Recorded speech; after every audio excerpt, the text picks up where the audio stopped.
কিন্তু এই যে মেয়ে, তুমি যে 8-10টা ছেলের সাথে জেনা করেছো, তোমার ইজ্জতের কি হবে? তোমার যে সতীত্ব তুমি নষ্ট করেছো, তুমি তো বিয়ের পর কোনো ঘরে গেলে সে হাজবেন্ডও বুঝতে পারবে তুমি আর সতী সাধী নও। তখন তোমার কি হবে? আর এটা যে এত ভয়াবহ মহামারী আকার ধারণ করেছে না, অনেক ক্ষেত্রে দেখা যায় স্বামী অফিসে যাওয়ার সাথে সাথেই বয়ফ্রেন্ড বাসায় হাজির। এই যে বাক্সে বাক্সে বন্দি জীবন বললাম, বাক্সে বাক্সে বন্দি ফ্ল্যাটের ভিতরে তো ঢুকলে আর বোঝা যায় না ভিতরে কি হচ্ছে। কত ফ্ল্যাটে যে জেনা হয় এখন এই শহরে আল্লাহ ভালো জানেন। এই ফ্ল্যাটের প্রত্যেকটা ইঞ্চি ইঞ্চি মাটি আল্লাহর কাছে সাক্ষী দিবে। যেখানে যে মাটিতে বসে অবিবাহিত যুবক যুবতী জেনা করেছে আর বিবাহিত যুবক যুবতীরা এবং এই স্বামী স্ত্রীরা জেনা করেছে, এর ইঞ্চি ইঞ্চি মাটি আল্লাহর কাছে কথা বলবে। এর ইঞ্চি ইঞ্চি মাটি আল্লাহর সামনে কথা বলবে। ইয়াউমাইযিন তুহাদ্দিসু আখবারাহা, সেদিন তুহাদ্দিসু আখবারাহা, জমিন তার খবর বলবে আল্লাহর কাছে। জমিনের কোথায় কোন পাপ হয়েছে সব বলে দিবে। এই জমিনে এখানে দাঁড়িয়ে জেনা করেছে, ওইখানে দাঁড়িয়ে মদ খেয়েছে, ওইখানে কাউকে খুন করেছে, জমিন বলে দিবে। একটা কথা এখানে মাঝখানে বলে দেই, যারা অবিবাহিত যুবক যুবতী আছো, এই লেকচার তোমরা যারা শুনছো, তোমাদের মধ্যে কেউ যদি জেনা করে থাকো, অবিবাহিতর কথা বলছি, তোমাদের কাঁধের মধ্যে এখন 100 বেত্রাঘাতের শাস্তি ঝুলে আছে। সূরা নূরের 1 থেকে 3 নম্বর আয়াত পড়ে দেখবে, অবিবাহিত যুবক যুবতী যদি জেনা করে তাদের শাস্তি হচ্ছে 100 বেত্রাঘাত, তাও জনসমক্ষে, এবং এক বছরের জন্য নির্বাসন। এই বিধানগুলো যদি পৃথিবীর কোনো দেশেও না থাকে, আসমানে আছে। মরার সাথে সাথেই এই বিধান কার্যকর হবে ইনশাআল্লাহ। বাঁচার মধ্যে কি একটাই উপায় আছে। এই লেকচার কানে চলে গেছে, অনতিবিলম্বে ওযু করবে। ওযু করে খালেসভাবে রাতের শেষ রাতে জায়নামাজ বিছাবে। জায়নামাজ বিছিয়ে আল্লাহর সামনে দাঁড়িয়ে 2 রাকাত নামাজ পড়বে। পড়ে নিজের পাপের কথা স্মরণ করে চোখ দিয়ে দরদর করে পানি ফেলে দিবে। আল্লাহকে সেজদায় গিয়ে বলবে, আল্লাহ আমি জেনা করেছি, আমাকে মাফ করে দাও। আমার এই পাপের কথা কেউ জানে না, তুমি জানো, মাফ করে দাও। এই মাফ নেওয়ার পরে আবার ওই যার সাথে করেছেন ওর সাথে আবার লিঙ্ক আপ করার চেষ্টা করেন না। আসো আমরা জেনা করেছিলাম, আসো বিয়ে করে নেই, এটা সলিউশন না। জেনা করেছেন, আগে তওবা করে ফিরে আসতে হবে, তারপরে পুরো জীবন ইসলামিক লাইফ লিড করতে হবে। আল্লাহ যদি দেখেন যে হ্যাঁ আপনি ঠিকঠাক তওবা করে আল্লাহর পথে চলছেন, আল্লাহ তখন আপনাকে নেককার স্ত্রী দিবে ইনশাআল্লাহ। এই একমাত্র রাস্তা যুবকদের জন্য এবং যুবতীদের জন্যও। যুবকরা না হলে পার পেয়ে যেতে পারে, কারণ একটা কথা সমাজে প্রচলিত আছে না, যে ছেলে মানুষের ইজ্জত তো সহজে যায় না, গোপন হয়ে গেছে, কেউ জানে না, আল্লাহ মাফ করে দিয়েছেন, সে হয়তো পার পেয়ে গেল। কিন্তু এই যে মেয়ে, তুমি যে 8-10টা ছেলের সাথে জেনা করেছো, তোমার ইজ্জতের কি হবে? তোমার যে সতীত্ব তুমি নষ্ট করেছো, তুমি তো বিয়ের পর কোনো ঘরে গেলে সে হাজবেন্ডও বুঝতে পারবে তুমি আর সতী সাধী নও। তখন তোমার কি হবে? বিবাহিত যারা আছে, এই যে দেবর আর ভাবি, এই যে শালি আর দুলা ভাই, মধুর সম্পর্ক না এগুলা? দাঁড়াও, এগুলো মধুর সম্পর্ক। দেখা যায় সুবহানাল্লাহ, এই যে আমার এখানে ফোন আছে না, আমাদের অফিসিয়াল পেজ আছে, অফিসিয়াল পেজে যত প্রশ্ন আসে দেখি ম্যাক্সিমাম জেনা কেন্দ্রিক, ব্যভিচার কেন্দ্রিক, পরকীয়া কেন্দ্রিক। একজন প্রশ্ন করেছে যে দোলা ভাইয়ের চরিত্র এত খারাপ ছিল, আর ওই মেয়ের বয়স তখন কম ছিল, 13 বছর বয়স। 13 বছর বয়সের মেয়ের দিকে সে চোখ দিয়েছে। যাকে বিয়ে করেছে তার সাথে তো সম্পর্ক আছেই, যাকে বিয়ে করেছে ওর সাথে তো সম্পর্ক আছেই। তারপরে আপনার শালীর সাথে সম্পর্ক। এখন শালীর সাথে তার 2 বছর ধরে সম্পর্ক করার পর সেগুলোর ভিডিও ধারণ করে তাকে ব্ল্যাকমেইল করছে যে যদি আমার সাথে খারাপ কাজে সে রাজি না হয় তাহলে এই ভিডিওগুলো ভাইরাল করে ফেল। এই যে অনলাইনের যুগ, এখন তো মানুষ নিশ্চিন্তে মানুষ যে একটা প্রাইভেট লাইফ লিড করবে সেটাও করতে পারে না। প্রাইভেট লাইফের সব কিছু রেকর্ডেড হয়ে যায় এখন, হয় না? তো এটা একটা ফিতনা, মহা ফিতনা।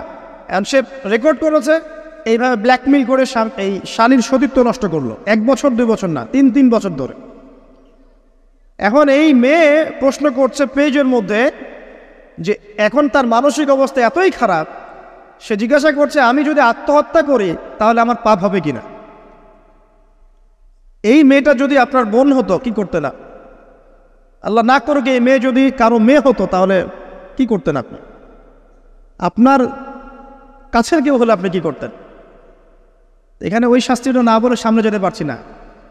শোনেন, যারা বিবাহিত ব্যক্তি হওয়ার পরেও পরকীয়া করেছেন, বিবাহ করার পরেও পরকীয়ার পাপে লিপ্ত ছিলেন বা এখনও আছেন, জেনে হোক না জেনে হোক করেছেন, অথবা এটা জেনে করেছেন যেটা একটা খারাপ কাজ তারপরেও করেছেন, রাসূলুল্লাহ সাল্লাল্লাহু আলাইহি ওয়াসাল্লামের হাদিস এবং আল্লাহ পাকের কালাম অনুযায়ী তাদের শাস্তি হচ্ছে কোমর পর্যন্ত মাটিতে পুঁতে ফেলে পাথর নিক্ষেপ করে রজম করে হত্যা করা। ইসলামিক যদি কোনো রাষ্ট্র থাকতো বা এটা যদি হতো, বা এটা যদি ইমামুল মাহদির যুগ হতো বা ওমর রাদিয়াল্লাহু আনহুর যুগ হতো, তাহলে এই শাস্তির বাইরে আপনি চলতে পারতেন না যদি এটা প্রমাণ হতো। এই শাস্তি যদি দুনিয়াতে কার্যকর নাও হয়, আপনি যদি তওবা না করে মারা যান, তাহলে কিয়ামতের মাঠে এই শাস্তি আপনি ভোগ করবেন। খুব মজা লাগছে পরকীয়া করতে।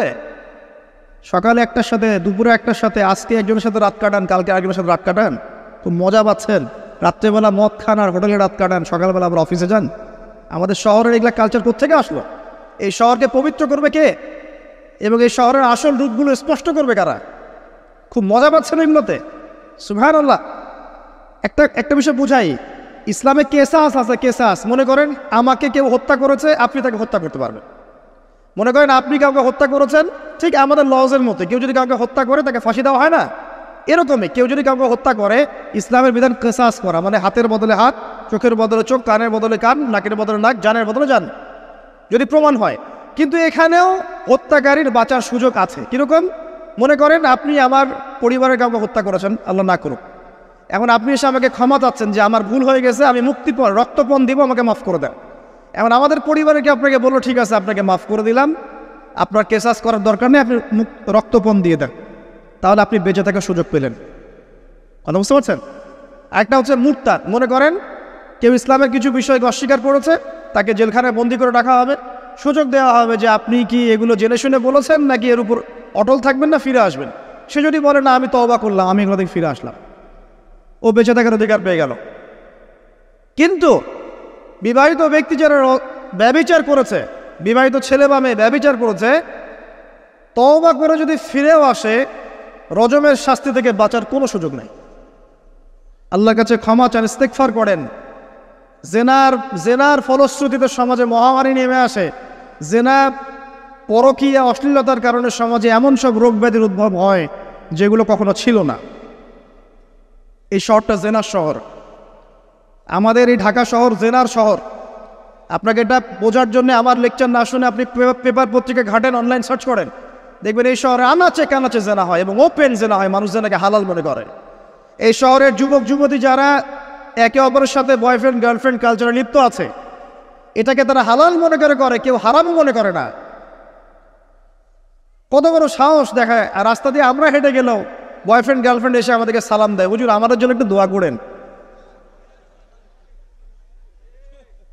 তো প্রত্যেকটা পার্কে পার্কে যাবেন, এই যে আপনাদের রেস্টুরেন্টগুলোতে যাবেন, দর্শনীয় যে স্পটগুলো সেখানে যাবেন, দেধার সে জেনা হচ্ছে, জেনা আর জেনা। আমি এই যুগের কথাই বলছি। নবী সাল্লাল্লাহু আলাইহি ওয়াসাল্লাম বলছেন, আমাদের নবী বলছেন, আমার উম্মতের একটা অংশ, সবাই না, আমার উম্মতের একটা অংশ অবশ্যই জেনাকে হালাল করে নেবে, অবশ্যই মদকে হালাল করে নেবে, মদ পান করবে কিন্তু মদের নাম অন্য দিবে, এবং তারা গান বাজনা বাদ্যযন্ত্র নর্তকীদেরকে হালাল মনে করে নিবে। নবী সাল্লাল্লাহু আলাইহি ওয়াসাল্লাম বলেছেন, যখন সমাজে এরকম পাপ বাড়ে তখন সমাজে এমন সব রোগ ব্যাধি আসে যা আগে কখনো ছিল না। এবং এদের ব্যাপারে নবীজি বলেছেন, একদিন সকালবেলা আল্লাহ পাক এদেরকে বানর এবং শুয়োর বানিয়ে দিবেন। কিয়ামতের আগে এই ঘটনাও ঘটবে, বিকৃত হবে, ভূমিধস, ভূমিকম্প, ভূমিধস এবং আকৃতির বিকৃতি, এগুলো আযাব আসবে আল্লাহর পক্ষ থেকে। এই জেনা, এই ব্যভিচার, এই পরকীয়া, নোংরামি, অশ্লীলতার কারণে ঘরে ঘরে এগুলো বয়ফ্রেন্ড গার্লফ্রেন্ড কালচার। কেউ মনে করে না যেন এগুলো হারাম, কেউ মনে করে না যে আমার এই যে সহপাঠী আমার গায়রে মাহরাম, এই গায়রে মাহরাম শব্দটাই নাই। কাজিন, চাচাতো বোন, মামাতো বোন, খালাতো বোন, এই যে কাজিন, এরা জেনা করছে। কি দেখা বাকি রেখেছে এই যুগে আমরা দেখছি যে নিজের মেয়ের সাথে পিতার শারীরিক সম্পর্ক। পেপার পত্রিকা পড়েন, একটু অনলাইন ঘাটেন, দেখেন কোন যুগে আছেন আপনি। সমাজের ন্যায় অন্যায় হক বাতিলের মানদণ্ডই উল্টে যাবে। মানুষ ন্যায়কে অন্যায় মনে করবে, অন্যায়গুলোকে ন্যায় মনে করে নিবে। কোনো মানদণ্ড নাই, কোনো মানদণ্ড নেই। আমাদের শহরের এই অবস্থা, শান্তিতে কিভাবে ঘুমাবেন আপনি? নিশ্চিন্তে থাকবেন কিভাবে? কখন যে আল্লাহর গজব চলে আসে। কোরআনে একটা আয়াত আছে, যখন আল্লাহ পাকের গজব আসবে তখন শুধু জালেমদের উপর খাস করে আসবে না। আলেমদেরকে জিজ্ঞাসা করেন, আলেম ওলামাদেরকে জিজ্ঞাসা করেন, যখন আল্লাহর গজব আসবে জালেমদের উপরে শুধু খাসভাবে আসবে না, সবার উপরে আসবে। তা আমি খুব ভালো মানুষ, ওয়াজ করছি, নসিহত করছি, পার পেয়ে যাবো এমন ভাবার সুযোগই নাই। আপনাকে আপনার সাধ্য মতো অন্যায়ের প্রতিবাদ করার চেষ্টা করতে হবে। লাতা'মুরুন্না বিল মা'রুফ, নবীজি বলছেন অবশ্যই তোমরা সৎ কাজের আদেশ করো। ওয়ালা তানহাউন্না আনিল মুনকার, অবশ্যই অসৎ কাজে নিষেধ করো। আও লা ইউশিকান্নাল্লাহু আন ইয়াবআসা আলাইকুম ইকাবাম মিন, অন্যথায় আমি আশঙ্কা করি তোমাদের উপর আল্লাহর পক্ষ থেকে বিশাল গজব আসবে। সুম্মা তাদউনাহু, এরপর তোমরা সবাই আল্লাহর কাছে দোয়া করবে, আল্লাহ গজব সরিয়ে দাও, সরিয়ে দাও। লা ইউস্তাজাবু দুআকুম, তোমাদের দোয়া কবুল করা হবে না। নবী সাল্লাল্লাহু আলাইহি ওয়াসাল্লাম বলছে, মান রাআ মিনকুম মুনকারান, তোমাদের মধ্যে যে কেউ হুএভার হি ইজ, যে কেউ যদি কোনো মুনকার, নোংরা গর্হিত কোনো কাজ দেখে, তাহলে যেন ফাল ইউগাইয়ির বিয়াদিহি, তার সামর্থ্য থাকলে হাত দিয়ে যেন ঠেকায়। সামর্থ্য থাকলে হাত দিয়ে যেন ঠেকায়। যাদেরকে আল্লাহ পাক হাত দিয়ে ঠেকানোর ক্ষমতা দিয়েছেন তাদেরকে আল্লাহ জিজ্ঞাসাবাদ করবেন, কেন ঠেকালে না তুমি? জেনার লাইসেন্স দিলে কেন? মদের লাইসেন্স দিচ্ছ কেন? ঠেকালে না কেন তুমি? অন্যায় কাজকে ঠেকালে না কেন? যদি তুমি না পারো, ওয়াইল্লাম ইয়াস্তাতি, যদি সে না পারে, তাহলে ফাল ইউগাইয়ির বিলিসানি, তাহলে যেন মুখ দিয়ে সেটা প্রতিবাদ করে। এই যে মুখ দিয়ে প্রতিবাদ করার ক্ষমতা আলেম ওলামার আছে, যাদের হাতের ক্ষমতা নেই, মুখের ক্ষমতা আছে। সেটাও যদি না পারো, ওয়াইল্লাম ইয়াস্তাতি, সেটাতেও যদি সে সক্ষম না হয়, ফাবিকলবি, তাহলে যেন অন্তর দিয়ে ঘৃণাটা পর্যন্ত করে। ওয়াবিযালিকা আদআফুল ঈমান, এটা হচ্ছে ঈমানের সবচেয়ে নিকৃষ্ট একটা অবস্থা, সর্বনিম্ন অবস্থা। এর নিচে ঈমানের কোনো অবস্থাই নাই। তার মানে অন্যায় দেখে আমাদের যাদের মনে কোনো ফিলিংসই কাজ করছে না, তার মানে আমাদের ঈমান নাই আসলে। সহজ কথা, ঈমানের সেই তেজ নাই আমাদের মধ্যে। আসুন, একটা ব্যাখ্যা এটাও হতে পারে সমাজে ন্যায় অন্যায় হক বাতিলের মানদণ্ড উল্টে যাবে। একটা জায়গায় যাচ্ছি, তার আগে একটা কথা বলতে ভুলে গিয়েছিলাম।